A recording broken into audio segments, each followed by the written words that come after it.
La parole est à vous. Il y a des micros, ne craignez rien, ils sont protégés, etc.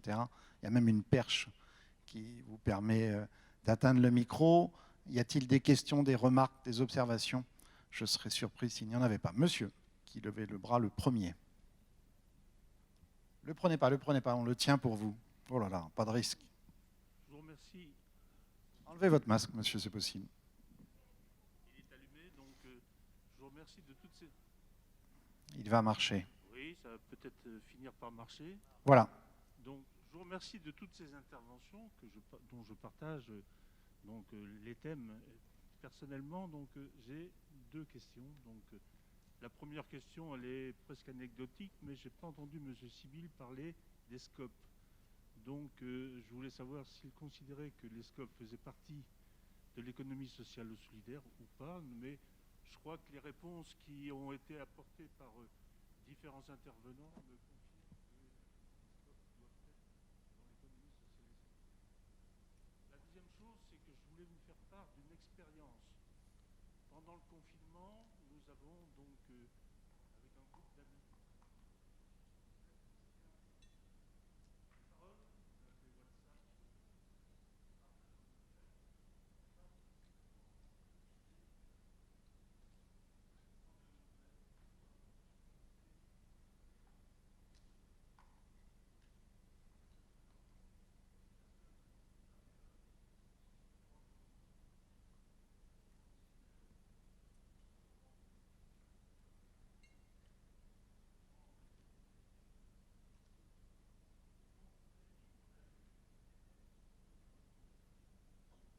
d'alimenter ce groupe de parole.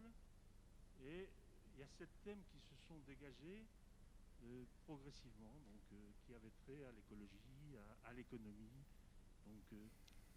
à la pauvreté, à tout ce qui s'ensuit.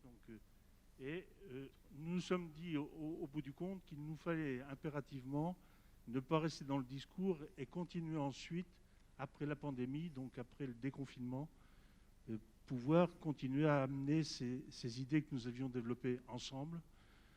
Et on a créé une association qui s'appelle Agora 3E. Agora 3E, pourquoi 3E? C'est économie, écologie et éthique. Parce qu'on ne peut pas parler d'économie si on ne parle pas d'éthique. Et donc votre question? Donc ma question, c'est de savoir comment on peut rentrer dans vos associations pour vous donner l'information.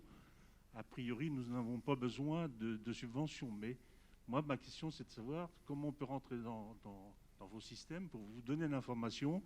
Nous avons une première table ronde le 4 décembre à Fleury-sur-Orne qui portera sur les scopes, et on a trois autres colloques qui vont porter sur d'autres thèmes comme le revenu universel d'existence, l'écologie et les déchets. Merci beaucoup, monsieur. La première question était pour vous, Hugues Sibyl.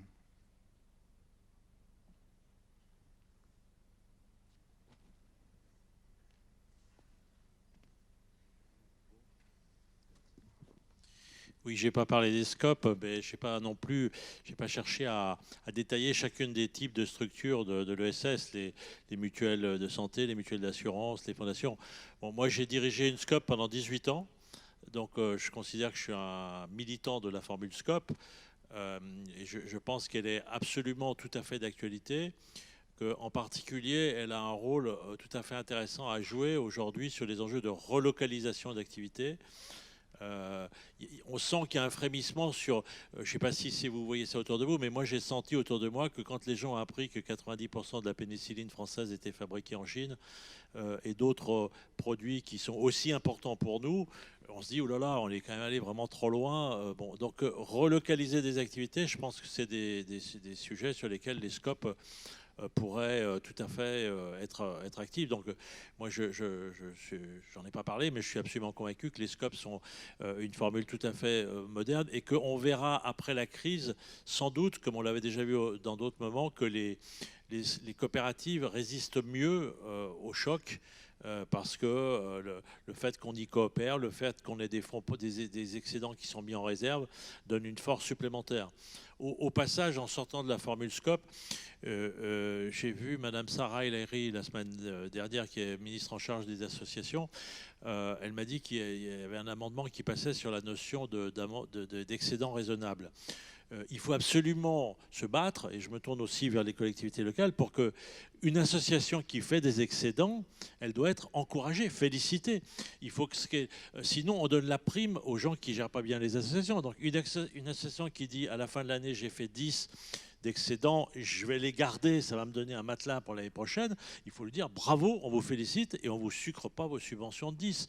Or aujourd'hui, l'attitude des pouvoirs publics, c'est de dire ah ben vous avez fait des excédents, donc je vous donne 100, je vous donne 90 l'année prochaine. C'est une erreur colossale, parce que du coup on fragilise les associations qui n'ont plus les moyens. Autrefois, c'est vrai que dans le secteur sanitaire et social, il y a des associations qui ont pu fabriquer des fonds propres et on est drôlement content de les avoir pour investir ou pour franchir les étapes difficiles. Donc les collectivités locales, ne reprenez pas aux associations l'argent que vous leur avez donné parce qu'elles font des excédents. Et vive la formule Scope. Merci. Indala, je me tourne vers vous. Est-ce que l'initiative citoyenne peut s'incorporer, peut s'intégrer au mouvement? Comment répondre à monsieur? Alors, s'intégrer au mouvement. Alors, dans le cadre l'initiative citoyenne, la région travaille avec des têtes de réseau qui représentent effectivement ces différents mouvements. Donc moi, ce que je vous suggère, c'est de prendre contact avec vos têtes de réseau. Je pense notamment à la CRES ou à l'URSCOP, puisqu'a priori, vous faites partie d'une SCOP, et que effectivement, c'est au sein de ces mouvements-là que vous pouvez faire émettre, apporter vos idées qui naturellement reviendront ensuite dans les instances que nous mettons de concertation et de partage pour justement faire avancer nos politiques sur les territoires et créer une dynamique sur nos territoires. Les conférences régionales ESS sont là pour vous exprimer et apporter vos suggestions, mais effectivement, sollicitez vos têtes de réseau, elles sont là pour ça, elles sont là pour justement être ce relais et être cette dynamique qui fait remonter de la base vers le haut. Voilà. Merci. D'autres questions? Monsieur ici, alors voilà. Bonjour, je suis Jean-Baptiste Hu et je suis président d'une association qui s'appelle Envie Boucle de Seine. C'est pas seulement pour le plaisir d'enlever le masque que je fais ça. Ça joue quand même, monsieur. Je voudrais témoigner sur une chose et poser 2 questions. Témoigner sur une filière qui est assez importante dans l'ESS, c'est tout ce qui est le réemploi. Nous-mêmes, nous travaillons sur l'électroménager rénové garanti. C'est un réseau national qui marche très bien. On a d'autres filières qui se développent aujourd'hui et on a eu le plaisir de les exposer à la région qui nous a bien écoutés. Je les remercie d'ailleurs pour l'organisation de cette conférence. C'est tous les appareils d'autonomie et puis demain d'autres choses. Alors mes questions, ça sera pour tous ceux qui travaillent sur l'ESS de demain. Est-ce que vous avez des initiatives qui concernent le réemploi des appareils? Et ma deuxième question, ça serait pour Monsieur Divy. J'aimerais bien le voir et lui poser la question de savoir si, dans le cadre de Paris 2024, on lui a déjà proposé d'utiliser principalement des équipements provenant du réemploi. Parce qu'on trouve dans le réemploi beaucoup de choses qui ont été dites. La filière est indispensable. Il faut bien qu'il y ait du neuf. Il faut bien qu'il y ait des fabricants d'appareils neufs pour qu'on puisse les réparer et les réemployer. Il faut bien travailler avec des entreprises de l'économie capitaliste. Et on sait aussi que c'est très porteur de réinsertion sociale, puisqu'en ce qui nous concerne, c'est de la réinsertion par l'activité économique. Merci beaucoup. Pour la première question, est-ce que quelqu'un veut répondre sur le réemploi? Est-ce que c'est pris en compte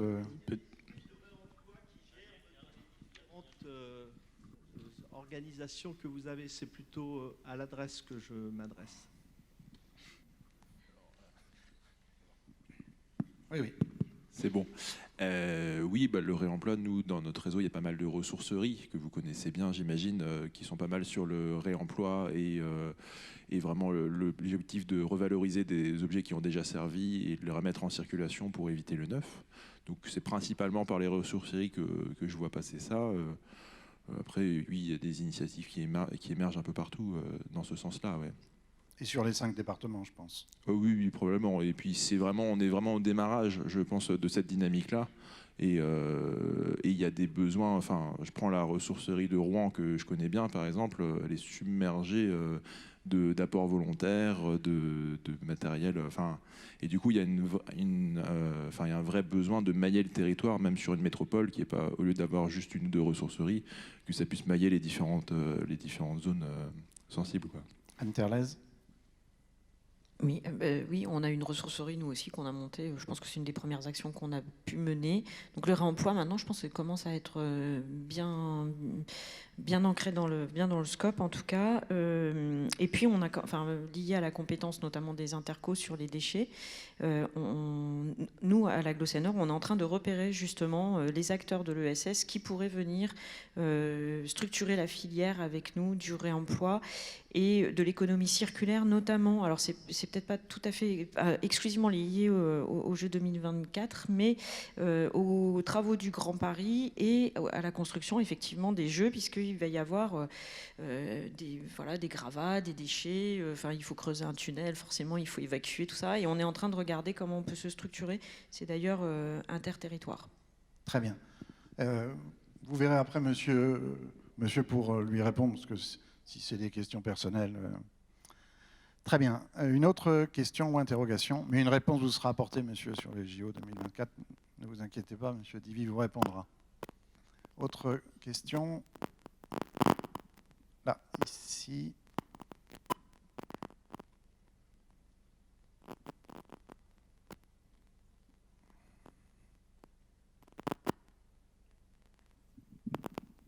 Voilà, le micro est tenu, allez-y.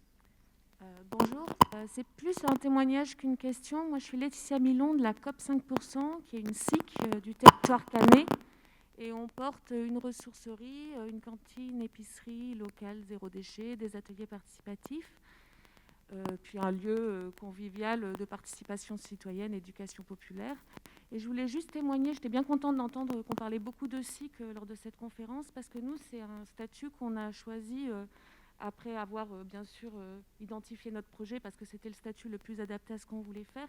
Mais malheureusement, c'est souvent un statut qui nous freine, parce qu'il est mal connu juridiquement, et parce qu'aussi il est souvent exclu de beaucoup de dispositifs de soutien à l'ESS.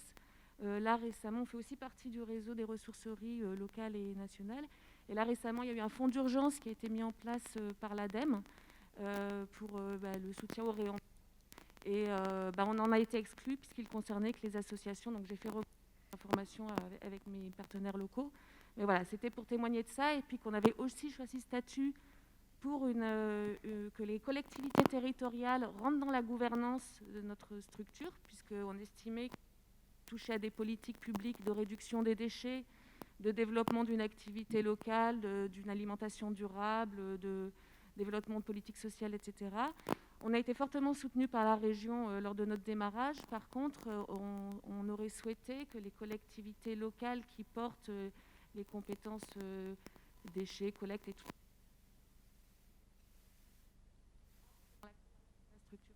et ça, c'est quelque chose qu'on a beaucoup plus de mal à faire avancer comme sujet. Et vous êtes situé à Caen. À Caen, très bien. C'est ce que vous disiez tout à l'heure, Exhibit, sur la difficulté des SIC. Oui, allez-y, Linda. Il va marcher. Dans une seconde. C'est un des premiers. Je vais parler plus fort. Non, c'est bon. Oui, voilà. C'est un des premiers, effectivement, une des premières rencontres que j'ai pu avoir quand j'étais élue. Et effectivement, vous tourniez un petit peu en rond. Et l'intervention régionale vous a aidé effectivement à débloquer votre situation, parce qu'on est là aussi à un moment donné quand on a des porteurs de projets, malheureusement, quand c'est des projets très innovants, qui sont un peu disruptifs. On n'a pas toujours. Les gens vous regardent en disant c'est super intéressant, mais voilà, il faut qu'il y en ait un qui y aille. Voilà. Alors, en ce qui concerne la SIC, nous, au niveau de la région, on n'est pas allé dans votre SIC, par exemple, parce qu'on part du principe qu'on va plutôt sur des systèmes, des SIC régionales, enfin, à dimension, des projets plutôt à dimension régionale, parce qu'après, si on va dans chaque SIC des territoires, c'est un peu compliqué. Mais venez me voir après sur le sujet local, puisque j'ai aussi une autre casquette d'élu local. On verra si on peut faire avancer les choses sur ce sujet-là. Oui, bien sûr. Un témoignage, effectivement. Nous, on a défriché le terrain sur Vernon. On a réussi à obtenir le fait que les 3 collectivités, donc département 27, agglomération et ville de Vernon, deviennent actionnaires de la SIC. Mais je confirme le fait que ça a été très compliqué. On s'est même heurté à des juristes, que je ne citerai pas, qui nous ont dit que ça n'était pas possible. C'est-à-dire que même les juristes des collectivités ne connaissaient pas la loi de 2014. Il a fallu qu'on photocopie les articles de loi et qu'on leur montre pour qu'ils finissent par dire que c'était possible. Donc oui, ça a été une difficulté incroyable, enfin invraisemblable en tout cas, pour monter ça. Mais en fait, je pense on est nombreux quand même à avoir monté des SIC en Normandie. Je pense qu'on a défriché le terrain et qu'aujourd'hui, on n'est plus tout à fait là. Bon, en tout cas, moi j'encourage tous ceux qui sont sur un objet qui a trait à du bien commun, donc un produit ou un service qui a trait à du bien commun. Nous, la transition écologique, c'est typiquement du bien commun. On a voulu que l'agglo reste propriétaire de ce lieu, afin que la transition écologique ne soit pas privatisée, bien sûr. Et donc on a voulu que l'agglo et la ville et le département deviennent actionnaires et entrent dans la gouvernance, de manière à ce qu'ils ne nous délèguent pas la conduite de la transition, mais qu'ils soient bien les 2 pieds dedans. Voilà. Et donc la SIC permettait bien ça. Merci. Autre question? Le micro vous arrive à droite.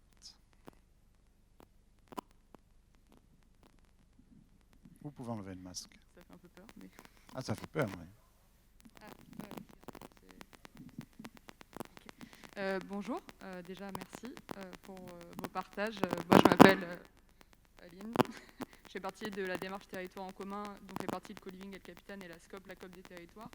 Je voulais juste revenir sur la notion d'aide et peut-être rebondir sur ce que Madame Hébert a dit en introduction sur la possibilité de simplifier un peu les appels à projets parce que en fait, donc c'est plutôt une question pour les politiques publiques. C'est vrai qu'il y a beaucoup d'aides dans des dispositifs comme ici je monte ma boîte dont on a fait partie ou d'aide à l'impulsion, mais dans le cadre d'aide après pour faire des projets, c'est pas forcément facile en tant que petite structure de pouvoir en fait tenir un projet parce que pour diverses raisons, avance de frais, complexité de l'appel à projet ou autres raisons. Et ma question était, est-ce qu'il y a une volonté des politiques publiques soit de simplification, soit de, comme le disait Madame Hébert, d'accompagnement autre sur ces aides au projet. Donc voilà, c'était juste ça. Merci. Merci. Alors, simplification. Est-ce envisageable?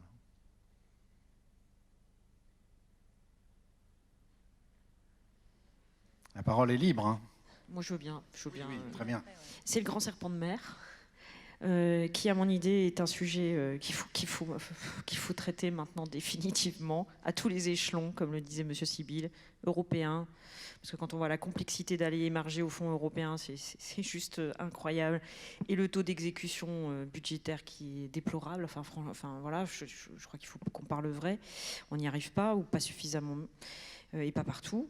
C'est valable au niveau national. Les appels. Alors nous, collectivités, on est exactement, ça n'a pas l'air, mais on est aussi dans ces difficultés de répondre aux appels à projets. Et un des enjeux d'ailleurs du plan de relance, c'est surtout d'arrêter avec ces appels à projets. Ça a déjà démarré et c'est déjà super compliqué. Il y a déjà des fonds qui sont ultra consommés, mais qui n'ont même pas eu le temps de redescendre dans les territoires. Donc voilà. Et c'est valable, nous, collectivités, il faut qu'on cesse aussi, quel que soit notre niveau, au maximum de raisonner comme ça. Et donc, je partage, moi je crois que c'est possible et qu'il faut qu'on y arrive. Voilà, avec un peu de volonté politique, ça ne doit pas être si compliqué. Ça doit pas être si compliqué. Une fois que j'ai dit ça, je n'ai pas dit grand-chose. Hein. Moi, je vais intervenir parce que sur la simplification, on l'a fait. Avec la réunification de la Normandie, il y a eu toute une volonté de simplification des aides, puisque à l'origine, il y avait 7 aides, 7 dispositifs, me semble-t-il, j'ai plus trop en mémoire, qui existaient. On est arrivé à 2, qui s'appellent Émergence ESS et qui vous accompagnent tout au long de votre vie associative ou d'entreprise de l'ESS pour monter des projets. C'est même pas par structure, c'est par projet. Et donc ça va, c'est du fonctionnement, de l'investissement, c'est de l'aide à l'étude de faisabilité. Et vous avez un service à la région qui est extrêmement efficace. Donc quand vous avez besoin, alors vous avez des têtes de réseau réseaux qui vous accompagnent dans le cadre du dispositif Ici je monte ma boîte, que la région finance, et qui sont là pour vous éclairer concernant les dispositifs. Et quand je parlais tout à l'heure de cette fameuse revue de projet et de cette chaîne de l'accompagnement intégré dont on parlait, elle est là pour ça. Elle est là justement pour mettre autour du porteur de projet toutes les structures qui interviennent à la fois dans l'accompagnement pur, mais aussi les dispositifs pour vous orienter vers le bon dispositif qui existe par rapport à la maturation de votre projet et l'aide financière qui va bien avec. C'est pour ça aussi que la région a coordonné ça. Et puis, en fait, il y a un principe de base au service ESS, et je en tire encore mon chapeau parce que il est là pour ça, il est extrêmement efficace à ce niveau-là. C'est quand vous avez un questionnement, vous l'appelez. Et si ce n'est pas les aides ESS qui y répondent, en général, ils vous orientent vers la structure qui peut répondre à votre problématique. Soit le service de la région qui peut vous accompagner, soit la structure de la chaîne de l'accompagnement qui peut effectivement vous répondre à votre besoin. Et là, normalement, vous êtes pris en charge. C'est fait pour ça. Mais je ne dis pas que c'est parfait. C'est pour ça aussi qu'on dialogue ensemble régulièrement pour voir un petit peu les points d'amélioration de tout ce qu'on a mis en place. Autre question ou remarque, observation? Oui. Levez bien le bras devant vous.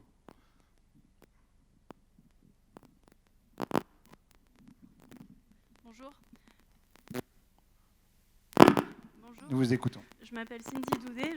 J'ai ouvert une association il y a 3 ans, une ferme socio-éducative, et on est en train de monter une société coopérative donc, qui a déjà vu le jour il y a 2 mois. Mais on a des difficultés par rapport à l'appel à projet Émergence ESS. En fait, les organismes de formation peuvent être concernés seulement s'il y a innovation sociale.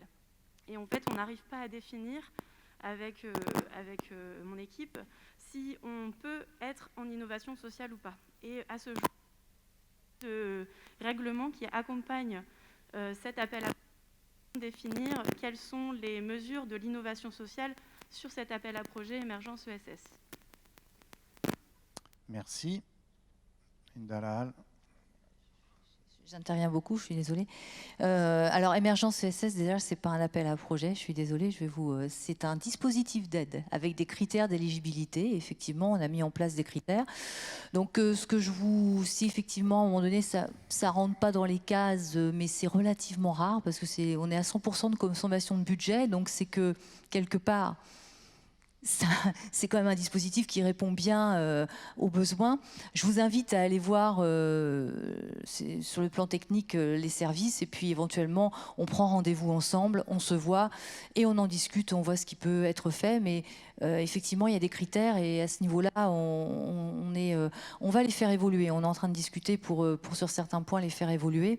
Mais il faut regarder, il faut regarder au cas par cas pourquoi effectivement vous ne pouvez pas solliciter cette aide-là.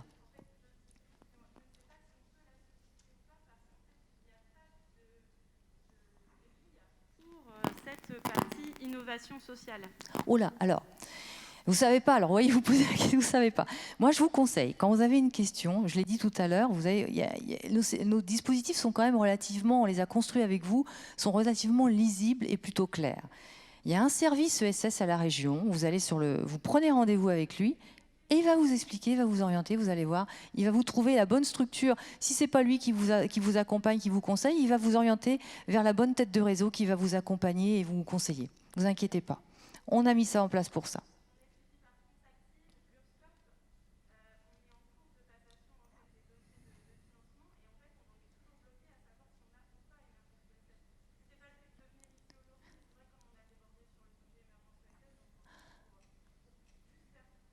Alors, moi, je suis étonnée. Donc, en général, ce que je fais, moi, dans ces cas-là, quand j'ai un sujet comme ça, je mets tout le monde autour de la table.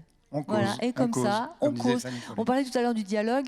Le dialogue à la région, il est assez efficace. On se met autour de la table et on trouve toujours une solution. On l'a fait récemment pour un autre projet qui était très compliqué avec un gros investissement où il y avait un problème de structure on voit bien, parfois, je disais tout à l'heure, je parlais de la COP 5% tout à l'heure, mais où à un moment donné, ça fait effet ping-pong. Vous savez, les gens disent, ouais, mais on attend l'autre, etc.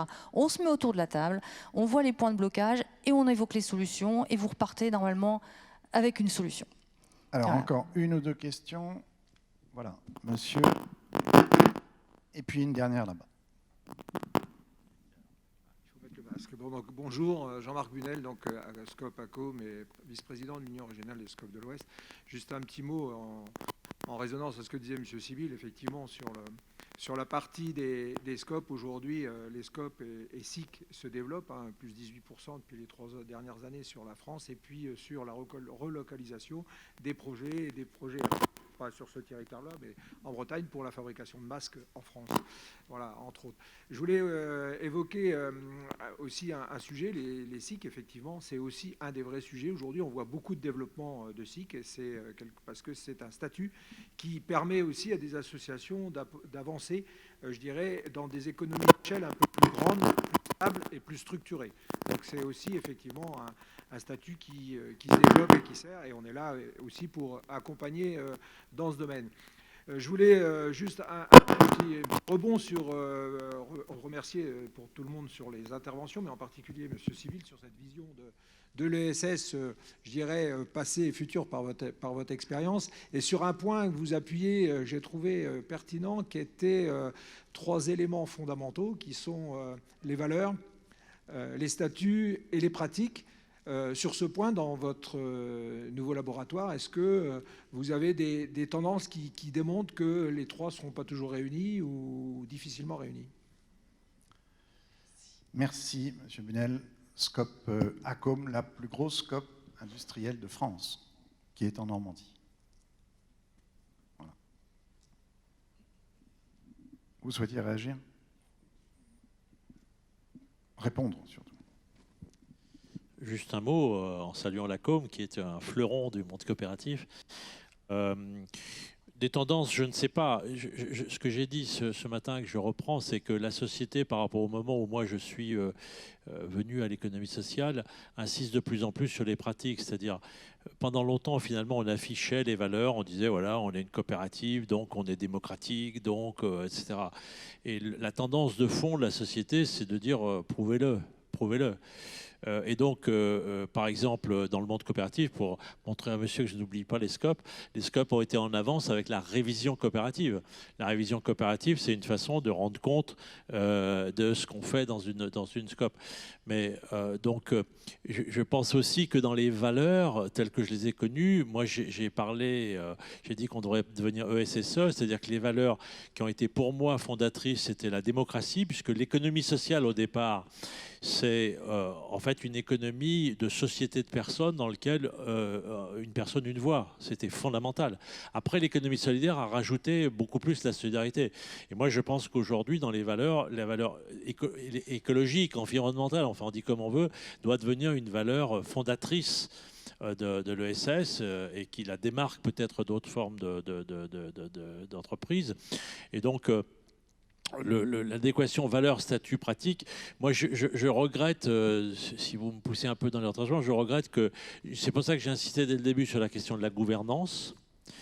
Moi j'ai été membre pendant plusieurs années de quelque chose qui s'appelle l'Institut français des administrateurs, qui a été créé par Daniel Lebègue, l'ancien patron de la Caisse, qui est un homme formidable, qui travaille sur le rôle des administrateurs dans les conseils. En fait, c'est au départ les entreprises du CAC 40 et enfin les grosses entreprises capitalistes. Et je vous dis que j'ai vu là à quel point ces entreprises-là travaillaient sur les problèmes de gouvernance. Mais vraiment, le rôle du conseil d'administration, le rôle du secrétaire général du conseil, le rôle des comités spécialisés, comité des risques, comité de risque. Et nous, comparativement, je trouve qu'on ne travaille pas assez sur les problèmes de gouvernance. Donc quand je dis valeur, statut pratique, je pense que c'est la gouvernance qui s'assure de cette cohérence.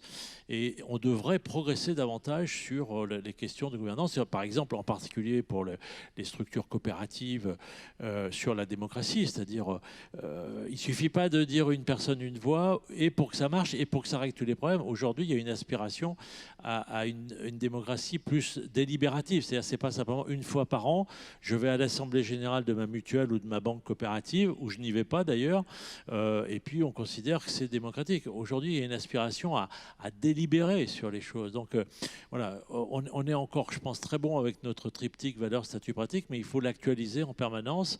Et il faut que les gouvernances s'assurent que ça vit bien. Que je me souviens que Gérard André, l'ancien patron de la Massif, qui était un homme formidable, disait il faut que je reconvoque le projet. C'est une expression forte, hein. quel est mon projet d'entreprise d'économie sociale, et je ne me laisse pas prendre par le quotidien. Je reconvoque le projet pour savoir qu'est-ce que je cherche à faire, est-ce que mon statut est approprié, peut-être qu'il faut que je change de statut, peut-être qu'il faut que je fasse... Voilà. Et ça, c'est vraiment quelque chose de fondamental, et c'est à la gouvernance de le faire, et en particulier à la gouvernance élective élue dans les structures de l'ESS. Alors je crois qu'il y a une toute dernière question. L'idéal serait qu'elle soit courte, ainsi que la réponse.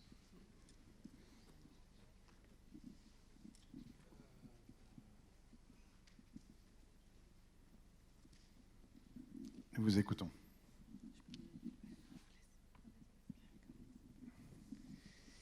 Bonjour, je suis Émilie Tolian, vice-présidente de l'adresse et je suis gérante d'une coopérative loi 47. Donc question statut, ça a beau être des plus anciens, c'est généralement une case qui n'apparaît pas même quand on veut cocher coopérative pour répondre à des marchés, etc.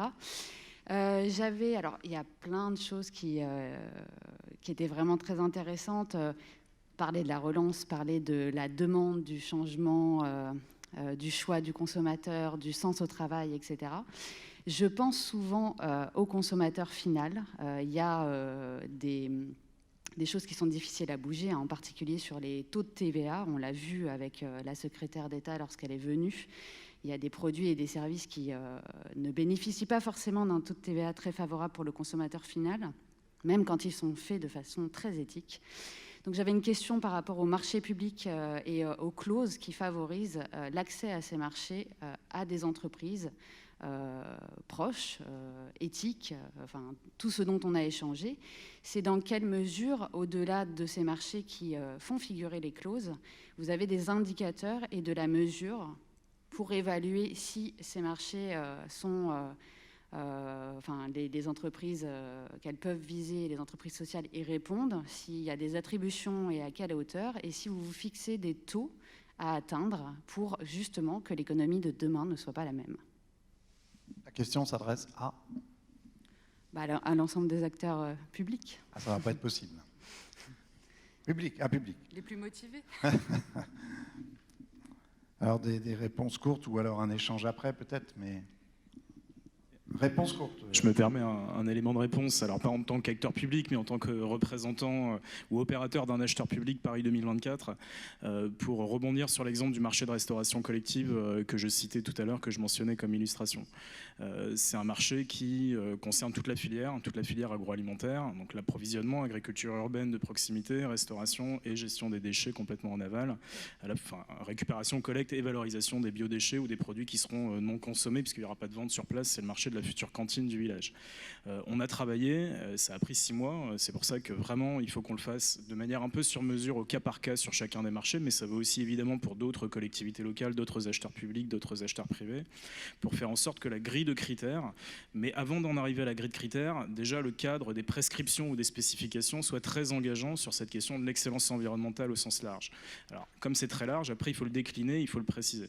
Et donc il y a des critères en matière de neutralité carbone, en effet, on a toute une batterie d'indicateurs qui permettent ensuite aux soumissionnaires, donc aux répondants, d'effectivement répondre à d'afficher des réponses très tangibles, très objectivées à ces grandes prescriptions, à ces grandes spécifications. Sur la question de l'économie circulaire aussi, sur la question de l'ancrage et de la création de valeur sur les territoires, et sur la question de l'innovation sociale, à la fois l'inclusion des personnes en situation de handicap et une clause d'insertion un peu classique, une clause exécutoire d'insertion. Et l'ensemble de ces spécifications, ensuite on a donc un critère qui est à 30%, qui va permettre, parce que le critère prix n'est qu'à 25%, donc ce critère est supérieur, qui va permettre d'aller assez loin ensuite en termes de normes et de références pour ceux qui vont gagner le marché, donc une fois qu'ils auront soumissionné.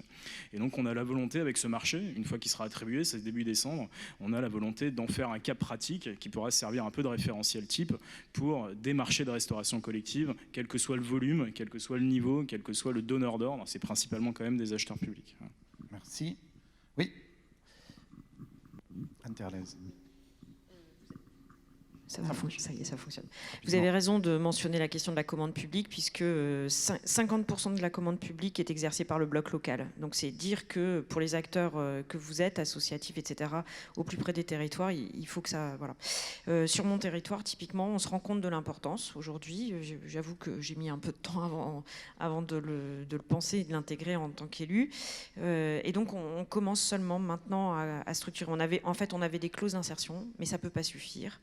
Comme on a aussi des acteurs ESS qui commencent à émerger, c'est le fruit de la politique, voilà, notamment une régie de quartier. Enfin, du coup, il y a à travailler la question des marchés réservés. Alors, nos juristes sont, je confirme, hein, les juristes des collectivités ne sont pas hyper formés. Et probablement qu'ils n'ont pas une appétence encore très forte pour ça. Donc à nous, élus, d'orienter et de structurer cette commande publique et ces critères que vous évoquez, qui ne sont pas nécessairement en inadéquation avec le code des marchés. Donc, mais je pense qu'on balbutie encore. Voilà. En tout cas, pour mon territoire, on balbutie. Merci beaucoup. On avait dit qu'on finira à 15, il est 17.